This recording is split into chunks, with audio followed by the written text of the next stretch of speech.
Bernie Sanders, socialist grandpa, the grift is up. It's time to get out of the race. What's going on, everybody? This is Rob Smith, America's favorite black gay Republican, and I admit it. I voted for Bernie Sanders in the primaries of 2016. Back when I was a Democrat, back when I was a liberal, back when I was dumb enough to believe all of the crap that he is selling to America. But I'm here to tell you all today that I realize that that stuff is a lie, and I'm going to tell you why. Bernie Sanders is running a grift. He's running probably one of the biggest grifts in electoral politics, right?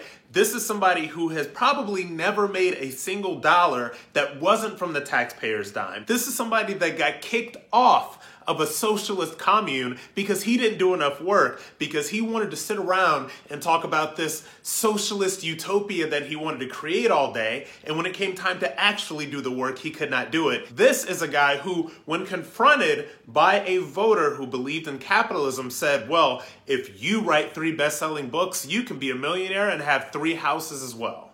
So this is who we're dealing with here.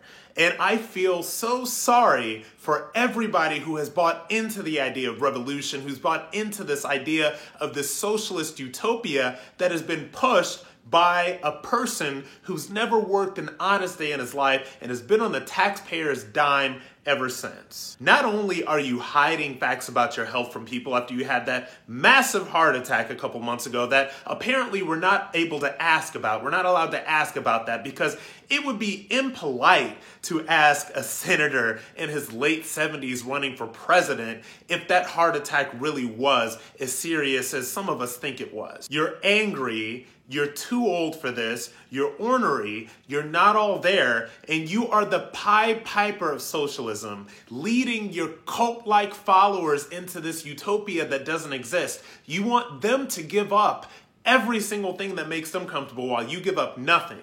You want people to give up air travel while you take so many private jets, you apparently confuse the two. You want people to think that capitalism is bad when you use capitalism to become a multimillionaire who owns 3 homes. There's nothing wrong with capitalism. There's nothing wrong with flying on private jets. What is wrong is when you preach the cult of socialism to your followers and then do not even have the fortitude enough to follow it yourself. Listen, Bernie Sanders, you got routed in the second round of Super Tuesdays. You're going to get routed again the next time you go head-to-head against Joe Biden, who, by the way, isn't a great candidate as well. But for the good of America, for the good of everybody, and to kill this idea of socialism once and for all, you got to get out. It's not going to happen, and yes, I know that I was just here arguing a couple of weeks ago that Bernie Sanders should be the nominee because we need a capitalism versus socialism showdown. Guess what? That capitalism versus socialism showdown has happened. It happened within your party. They're not here for socialism. It's time to get out and take your socialist ideas with you because America doesn't want them.